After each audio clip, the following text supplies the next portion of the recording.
Boa noite, toque do céu. Errei não, viu?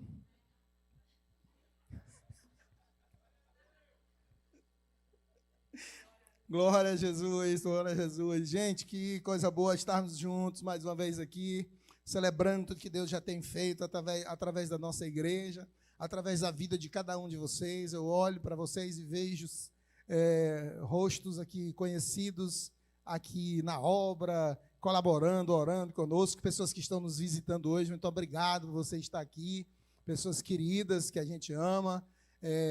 Muito obrigado por vocês estarem aqui.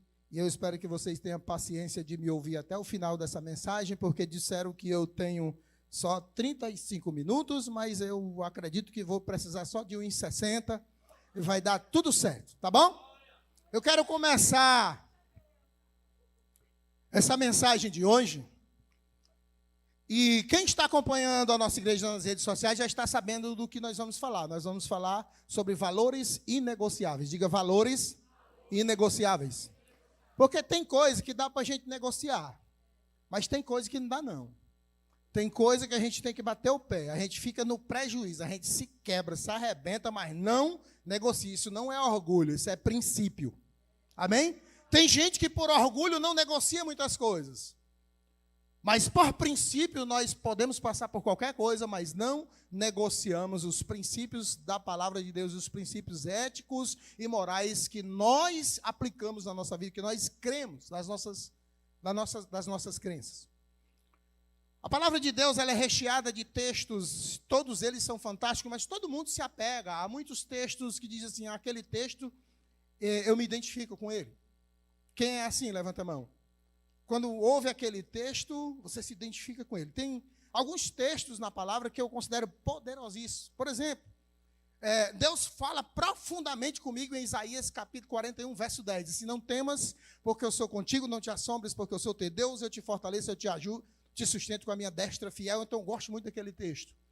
Tem um texto também no Novo Testamento, lá em Efésios, no capítulo 1, que eu acho ele poderosíssimo, eu chamo ele de nossa carteira de identidade. Diz, bendito Deus e Pai de nosso Senhor e Salvador Jesus Cristo, que nos tem abençoado com todas as sortes de bênçãos espirituais nas regiões celestiais em Cristo. Por isso, nos chamou antes da fundação do mundo e nos predestinou para filhos por adoção, por intermédio de Jesus Cristo, pelo beneplácito da sua vontade. E aí vai seguindo, e no final ele diz que depois de nele ter crido, recebemos o selo da promessa, que é o penhor da nossa herança, a maior riqueza, estarmos selados pelo Espírito Santo de Deus e termos a garantia que Deus não vai se confundir. Diga, Deus não vai se confundir.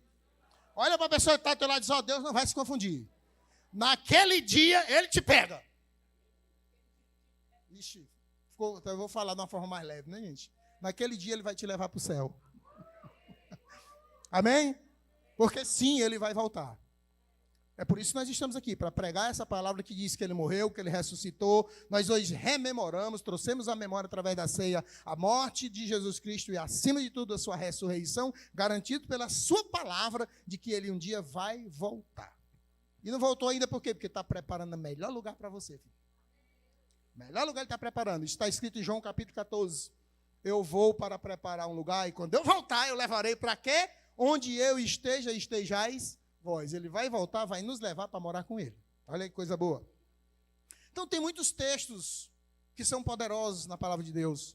Tem outros que são poderosos, mas a gente sabe decorado, mas fica meio assim, né? Tipo, bem-aventurado o homem que não anda segundo o conselho dos ímpios, não se detém no caminho dos pecadores, nem se assenta na roda dos escarnecedores, antes tem o seu prazer na lei do Senhor. E na sua lei medita de dia e de noite. Agora, daqui para frente, aí, todo mundo gosta. Ele será como a árvore plantada junto às fontes das águas, que dá o fruto na estação apropriada, a folha não cai, tudo quanto fizer prosperará. Mas o texto mais poderoso da Bíblia está em Gênesis, capítulo 1, versículo 26. Façamos o homem conforme a nossa imagem, a nossa semelhança. Façamos o homem conforme a nossa imagem, conforme a nossa semelhança. E tem outras coisas que diz, tenha ele domínio sobre os peixes do mar, sobre as aves do céu, sobre os animais domésticos, sobre toda a terra e sobre todos os répteis que se rastejam pela terra. Criou, pois, Deus o homem, a sua imagem, a imagem de Deus o criou, homem e mulher os criou. E Deus os abençoou e lhe disse: sede fecundos, multiplicai, enchei a terra, sujeitai-a, dominai sobre os peixes do mar, sobre as aves dos céus, sobre todo o animal que se rasteja pela terra. E tem uma tradução que diz: e sobre toda a terra. Então não tem um texto mais poderoso do que isso. Que ele diz que nós somos a imagem e a semelhança de Deus. Poderia dizer, o meu pastor está aqui na frente, que nós somos iguais a Deus, partindo desse princípio da palavra, que nós temos os atributos divinos, que nós temos funções espirituais iguais a Deus. Sim, obedecendo a palavra de Deus, nós nos tornamos filhos e herdeiros, co-herdeiros com Cristo e participantes do reino de Deus. Mas de uma forma responsável, coordenada. Não como muitas pessoas acham, que agora eu dou ordem, vai acontecer isso, vai acontecer aquilo. E hoje, eu trago esse texto para lembrar para você que isso aqui é a sua identidade. Você é a imagem e semelhança de Deus. E Deus criou você e lhe deu um poder para dominar.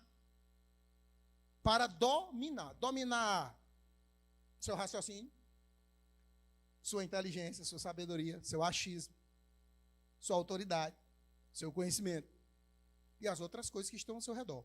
Porque quando a gente fala nisso, a gente só pensa que a gente vai onde chegar, onde eu botar a planta do meu pé, pum, pronto, aqui é meu. É bem assim, espiritualmente. Mas não é assim que Deus quer. Deus nos fez imagem e semelhança dele, para que a gente seja dominador e não seja dominado. Então, atualmente, e eu quero iniciar aqui falando que tudo isso que Deus fez, Ele mesmo, tudo isso que Deus fez, todos esses atributos, tudo, Ele fez o homem, Ele deu lá aquela autoridade ao homem, lá a Adão, lá o primeiro homem. Quando Ele fez, quando Ele começou o processo da criação, tem uma palavra muito importante que Ele diz assim, e Ele parou, viu tudo que tinha feito e disse, é bom. Diga, é bom? É bom. Diga, é bom demais. Se tiver algum Júnior aqui, diga, é bom demais, Júnior. É bom. Então Deus estabeleceu tudo isso, nos criou e colocou sobre nós todo esse poder e toda essa autoridade para que nós exercêssemos em prol do seu reino, de cumprir o seu propósito, o projeto dele nas nossas vidas. Ei, Deus, ele tem um plano para a minha vida, para a sua vida.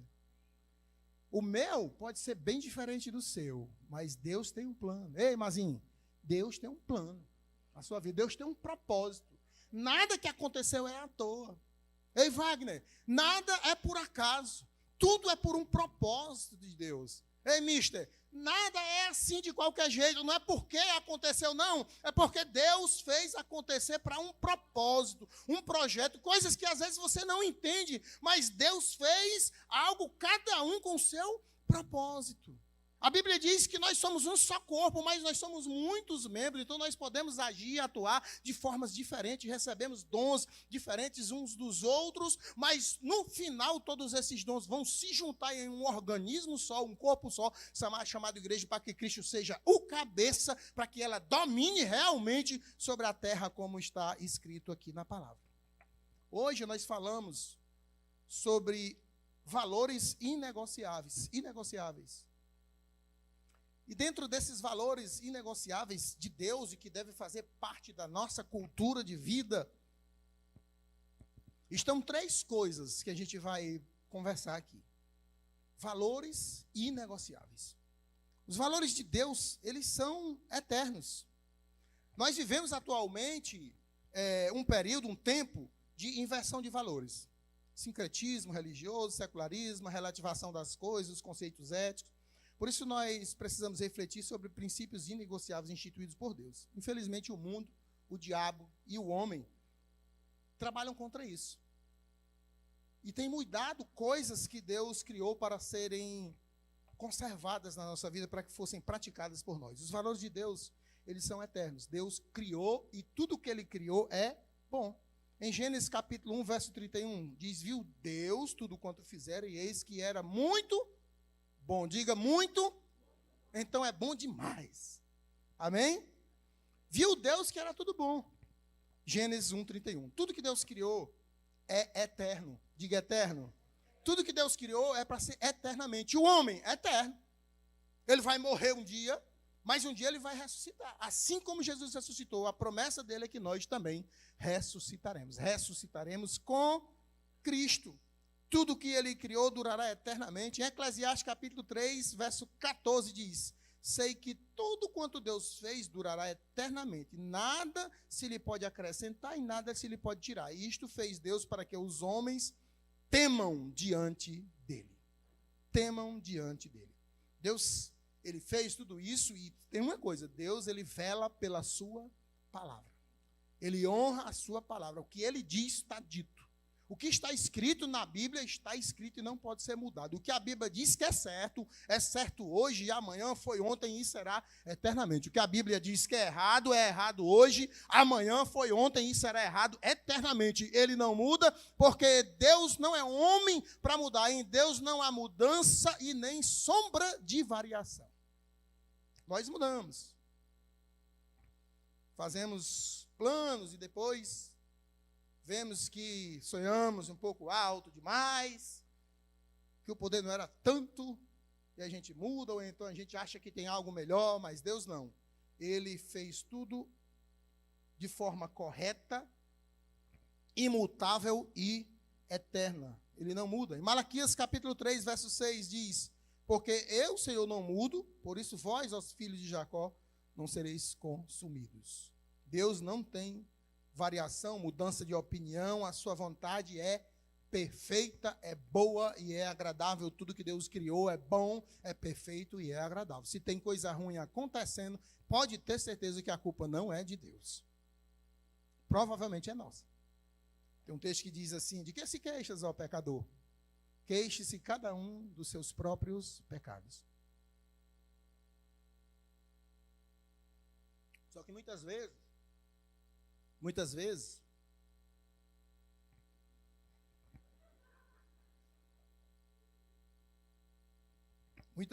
nós queremos encontrar uma resposta, uma culpa, alguém, algo, para as coisas que acontecem nas nossas vidas e esquecemos de olhar para dentro de nós mesmos e encontrar em nós e buscar em nós a saída, a alternativa e cair nos pés de Deus, reconhecendo que nós precisamos dele. Senhor, nós vacilamos. Ele é nosso pai, né? Vê lá o filho pródigo, né? Fez o que fez, mas quando voltou, o pai estava de braços abertos esperando o filho e restaurou tudo que lhe era de direito. A vontade de Deus para a minha vida, para a sua vida é boa, perfeita e agradável. Em Romanos diz: não vos conformeis com este século, mas transformai-vos pela renovação da vossa mente para que experimenteis qual seja a boa, perfeita e agradável vontade de Deus. Aí eu pergunto, será que tudo que tem acontecido na nossa vida, o que está faltando não é só uma mudança de mentalidade?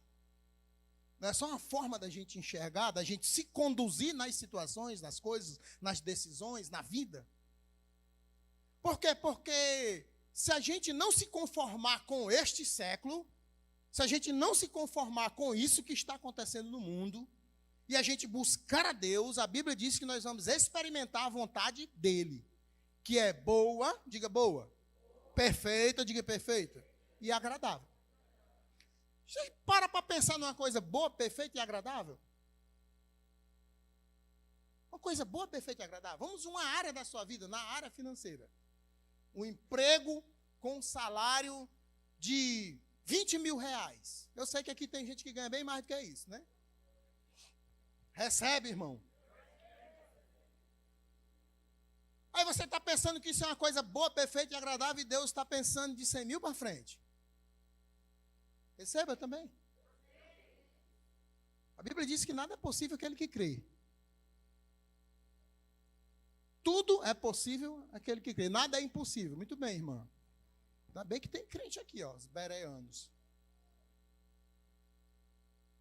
Agora, se a vontade de Deus é boa, perfeita e agradável e nós podemos experimentar, a Bíblia também diz que é quando nós não nos conformamos com este século. No original, em algumas traduções e tradições tem escrito amoldar. Quando nós não nos amoldamos ao sistema do mundo, nós podemos experimentar a boa, perfeita e agradável vontade de Deus.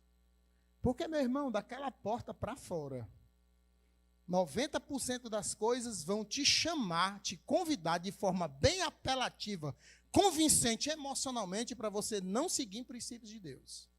E 10% vai dizer que você não faça, que está na sua consciência. Mas eu escutava uma música quando eu era menino. A decisão é sua. A decisão é... Deus não vai decidir por você, já está decidido, já está escrito na palavra. Já existe algo a seu respeito na palavra. Já existe uma vontade boa, perfeita e agradável para você. Já existe algo melhor de tudo que você já imaginou, já pensou na sua vida, escrito na palavra que diz respeito a você, que é seu, que você tem direito, que você pode tomar posse, que você pode erguer a sua mão assim, pegar, trazer para o coração, dizer: eu creio nisso daqui para frente, eu creio no trabalho, eu creio na porta de emprego, eu creio na minha família, eu creio nos meus filhos assim, eu creio que vai acontecer isso, eu creio nessa igreja assim, assado dessa forma, vai ser dessa forma. E a Bíblia diz também que assim como você fala, é assim que é. Porque existe um poder que já foi estabelecido, não é invenção, não é o conto da carochinha, não é coach, não é nada, é a palavra de Deus, que é imutável, que é a verdade de Deus, que diz quem sou eu, quem é você, o que é que a gente pode ser e fazer na vida. Posso ouvir um amém? Glória a Deus. Quais princípios Deus quer conservar? E como a gente deve também conservar princípios nas nossas vidas?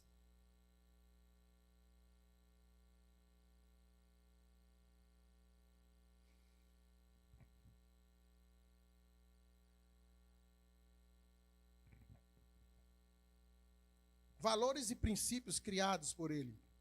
Princípios imutáveis. Valores inegociáveis. O primeiro valor que eu quero falar nessa noite, que é inegociável para Deus, e, portanto, nós deveríamos também não negociar, é o valor da vida. Diga, da vida.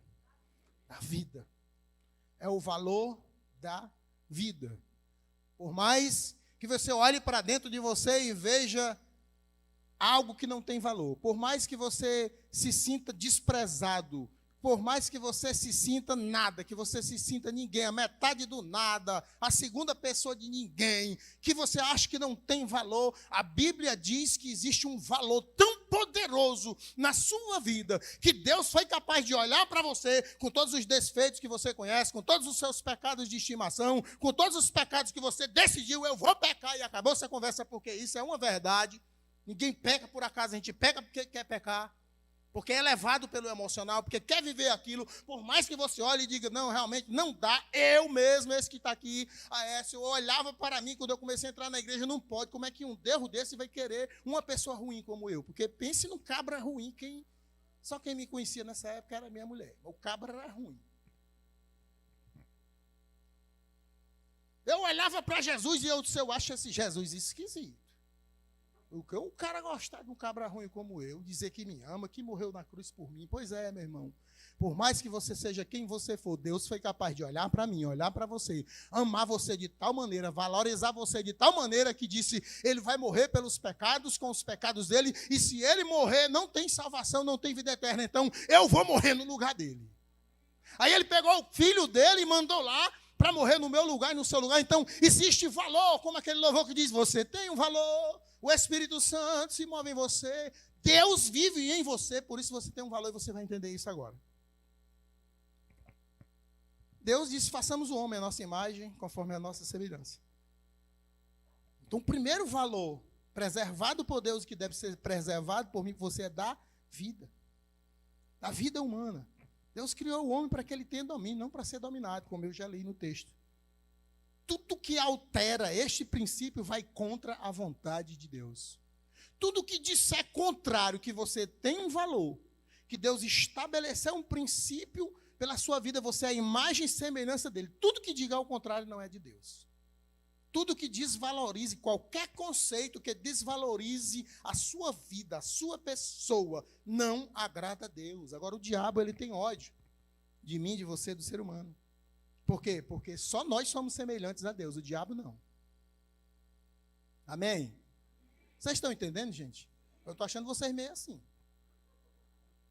Assim como? Assim. O diabo, ele quer implantar na minha vida, na sua vida, através de conceitos que estão aí, como eu disse, daquela porta para fora, para nos enganar e não nos fazer enxergar. O que entristece o coração de Deus é ver eu e você, que somos a sua imagem e a semelhança, desfigurado, desconstruído pelo inimigo. Por isso, não aceite nada menos de que você é filho de Deus e que você tem um valor eterno, e que Jesus foi para aquela cruz morrer por mim e por você. Isso deve ser muito valorizado nas nossas vidas. Porque o diabo, ele é um ladrão. Em João 10:10 diz: o ladrão vem somente para roubar. Ele quer roubar a nossa identidade de filho de Deus.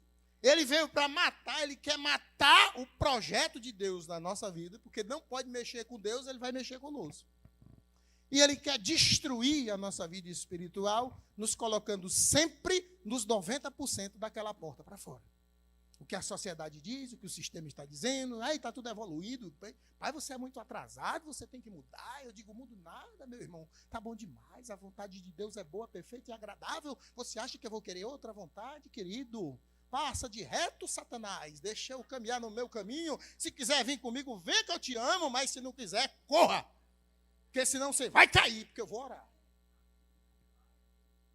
Imagem e semelhança de Deus. Poder e autoridade. Então o diabo quer destruir isso. O diabo quer roubar. E Deus não autorizou ninguém a mexer no ser humano.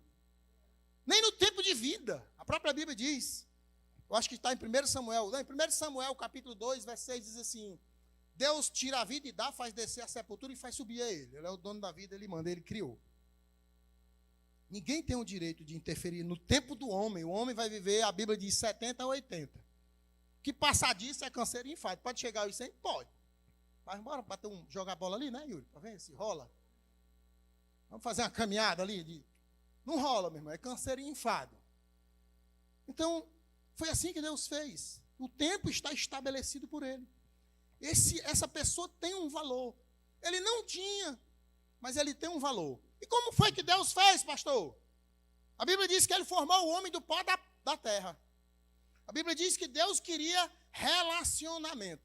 Ele criou um ser relacional. Ele já tinha criado outros. Plantas, animais, fez isso, fez aquilo. Depois ele, rapaz, vamos fazer alguém igual a gente?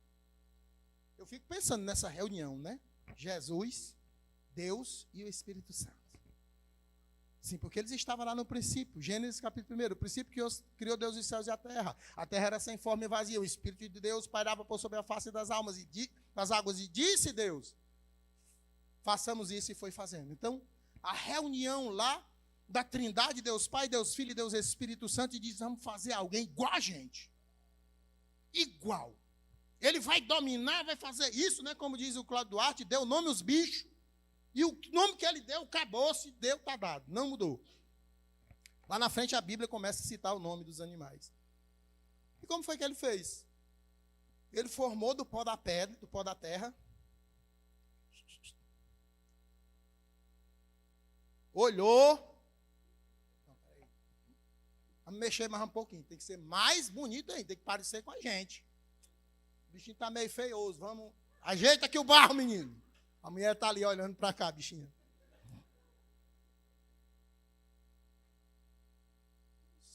E agora, Jesus? O Espírito Santo disse, as orelhinhas estão meio diferentes. Vamos fazer um negócio mais arrumado. Nós temos que fazer um negócio bonito.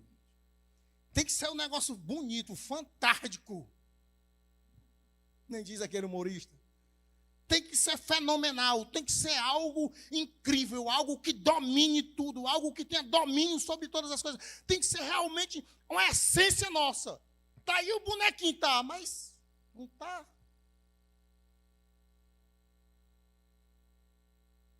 Eu sei o que é que está faltando. Para ficar 100% a nossa imagem e a semelhança. Está faltando nós, dentro dele.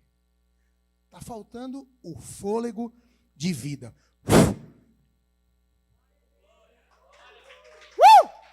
Aí Deus soprou nas narinas do homem o fôlego de vida, o homem passou a ser alma vivente, essa coisa linda, maravilhosa. A mulher morta de alegre. E assim é você também. Deus soprou na sua vida. É Deus dentro de você. O sopro de Deus é o Espírito Santo. É o próprio Deus vivendo. Ele está vivendo. A vida de Deus não é qualquer coisa. Senão o diabo não te interessa não, meu amigo. Senão o diabo ia atrair qualquer outra coisa. Mas aqui tem valor. Por quê? Porque o Espírito de Deus habita nele. É a essência de Deus. É a imagem, é a semelhança. É o próprio Deus vivendo na terra, dominando sobre os peixes do mar, as aves do céu. É o poder de Deus se manifestando. E a beleza também, lógico.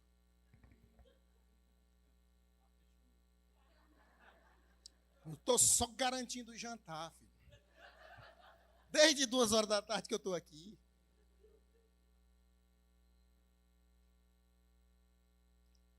Aí o homem acha que precisa de algo mais. É sempre assim, é o tal do algo mais, meu irmão. Cuidado com algo mais. Cuidado com algo mais. Eu não estou aqui querendo trazer uma mensagem de conformismo. Não, do jeito que está, tá bom. Tá não, meu irmão. Só vai estar bom quando for do jeito de Deus. Só vai ficar bom quando for do jeito de Deus. Por quê? Porque aí vai ficar bom, vai ficar perfeito, vai ficar agradável. Vai ficar realmente a imagem e a semelhança. Vai ter a autoridade, tem a identidade de filho de Deus.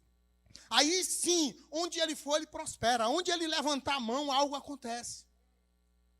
Ninguém tem o direito de interferir no tempo, na vida. A gente pode discutir várias coisas sobre isso que nós estamos vendo aí. Eutanásia, clonagem, mudança genética, que a gente está vendo no mundo aí, porque pessoas inconformadas com o que são. O homem tenta mudar as coisas que Deus reservou para si. Os valores de Deus trazem vida, e vida em abundância. Enquanto o maligno vem para roubar, matar e destruir. Tudo que degenera o ser humano não é de Deus. Deus ama o ser humano, a vida do ser humano para Deus é inegociável. Mexa em qualquer coisa, mas não mexa no ser humano, que vai prestar contas com Deus, e eu tenho pena. E tem um segundo valor que Deus não negocia, é a família. Diga família. Diga família. Diga a minha família é inegociável. Porque foi Deus que me deu. Família. E depois, Deus disse, lindo, maravilhoso, perfeito, vai dominar. Não é bom que o homem fique só. Mas antes ele tinha dito, você vai dominar todas as coisas. Você vai subjugar todas as coisas. Ele disse, não é bom que o homem fique só. Eu vou fazer uma auxiliadora. E trouxe a mulher, chamou de varoa, porque foi tomado do varão. Então existe varoa e varão. Homem, mulher. O conceito de Deus é esse. Homem, mulher. E Deus abençoou e disse, sede fecundos, multiplicai, enchei a terra. E o homem começou a produzir. E é bom, perfeito e agradável, e é bom demais. Não é não? Ele vai saber em breve. Aguarde e confie. Deus não negocia com a família. Em Marcos capítulo 10 diz, porém desde o princípio da criação Deus fez homem e mulher.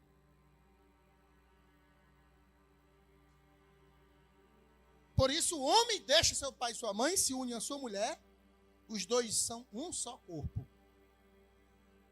Porque já não são mais dois, mas um só corpo.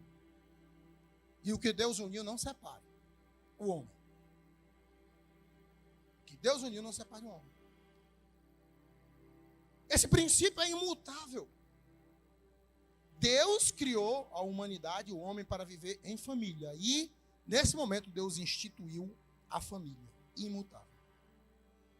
Deus, ele não gosta de solidão, por isso ele resolveu criar todas as coisas, natureza, os animais e o ser humano para se relacionar com ele. O homem é um ser relacional. Para interagir com Deus. E a Bíblia diz, se você ler Gênesis, vai ver que Deus todo dia descia para falar com Adão. Para bater um papo com Adão. Então Deus fez isso, a família.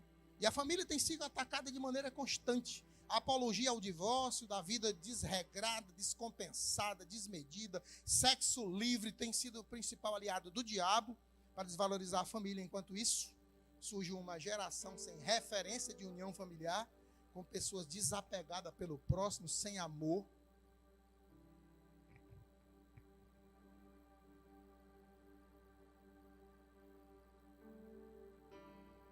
Frustradas, uma juventude frustradas, com dificuldade de ter relacionamentos. Por quê? Porque da porta para fora tem 90% de oportunidade da pessoa viver o propósito do mundo e perder o propósito de Deus. Eu estou valorizando a igreja? Estou. Porque a igreja é esse ambiente onde você pode ouvir uma palavra desse tipo para a sua vida. Decidir aplicar é uma decisão sua. Não estou dizendo que vai ser só 1000 maravilhas. Porque nós teremos dificuldades. Nós teremos aflições. Ninguém é descartável, nem esposo, nem esposa, nem marido, nem filhos. A família, até os nossos parentes e amigos, nossos vizinhos, eles fazem parte da nossa família. Em Gálatas 6:10 diz assim, por isso, enquanto tivermos a oportunidade, façamos o bem a todos, mas principalmente ao da família. Nós devemos viver em comunhão, como se todas as outras pessoas que não são consanguíneas nossas, façam parte também da nossa família. Nossos parentes, nossos vizinhos, nossos amigos. Pessoas que às vezes você conhece e quer levar para a vida toda, como meu amigo Tiago, por exemplo, aqui hoje. É um amigo que eu conheci há menos de 4 meses, mas é um cara que eu quero levar para a minha vida toda. Meu colega, jornalista, trabalhou comigo. Algumas pessoas, Yasmin, James, todos vocês, vão ficar citando o nome. Mas para tu ver como as coisas de Deus são interessantes.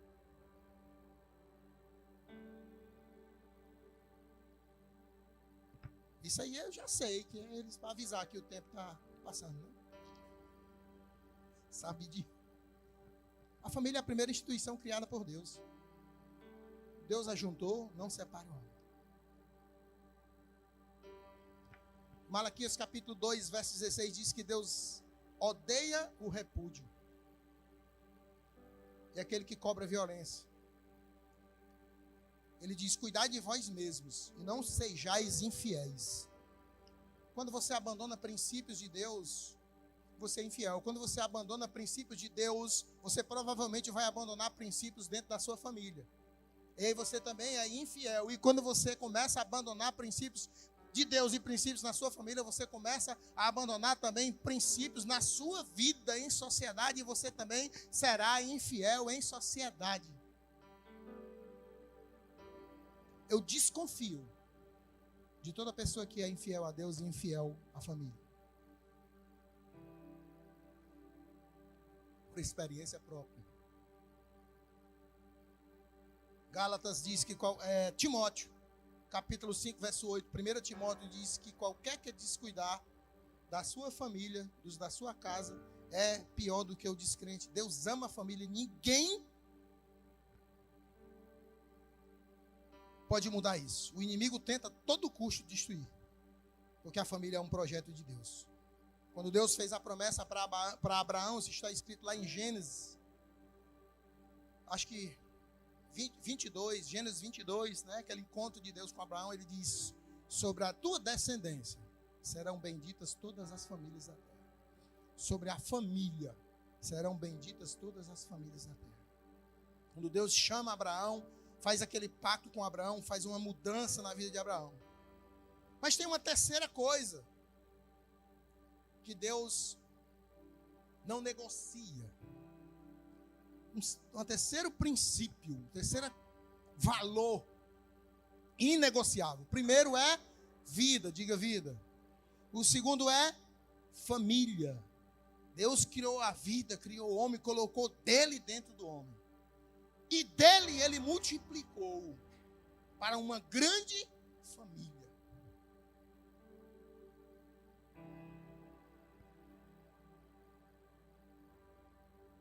Naquele encontro de Jesus com Pedro, Jesus interroga Pedro: o que é que estão falando de mim por aí, Pedro?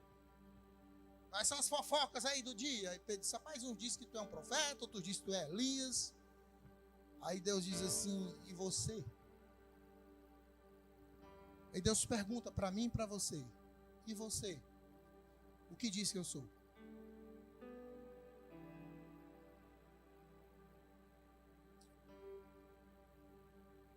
E você?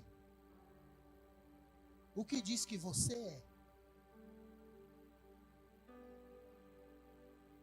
O que você acha que você é? Qual o conceito que você tem a seu próprio respeito? Porque quem você é, quem você se sente, vai dizer quem é Deus na sua vida. Vai dizer quem é Deus na sua família.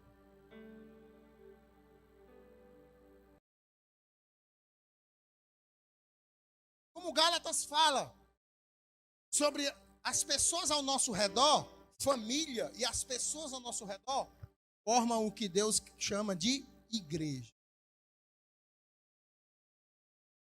E você diz que diz respeito ao valor que você dá a Deus na sua vida. E o que você diz que não é o que você abre a boca e fala, é o que você vive. É o que você faz, é o que você pensa. É quem diz quem você é. É como você responde a sua vida em sociedade. É como você responde às coisas, aos paradigmas do dia a dia em sociedade, na família e na igreja. Diz respeito a quem Deus está sendo na sua vida. Lembrando que Ele nunca vai ser na sua vida o que você não permite. Você tem um livre arbítrio. Amém? A igreja é um valor inegociável. Por um fato simples. Esse nome eclésia, igreja, eclésia do latim, diz que nós somos chamados e escolhidos por Deus. Foi ideia de Deus, não foi de ninguém formar a igreja. Foi o próprio Jesus Cristo. No encontro dele com Pedro lá, quando Pedro revelou: tu és o Cristo, o Filho do Deus vivo. Jesus disse: você revelou Espírito. Você não revelou carne e nem sangue. Pois eu te digo que tu és Pedro. E sobre esta pedra, porque a Bíblia diz que Jesus é a pedra de esquina, a pedra de escândalo, a pedra de tropeço e a pedra angular. Jesus é representado por 4 pedras. Sobre esta pedra eu edificarei a minha igreja. Diga minha. Quando você diz minha casa, minha esposa, meus filhos, meu carro, você está dizendo que pertence a quem? A você, né? Negado, cearense. A minha igreja.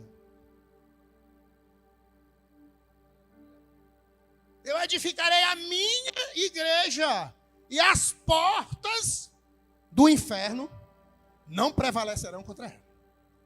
Dê um glória a Deus. Aplaude a Jesus bem forte, por favor.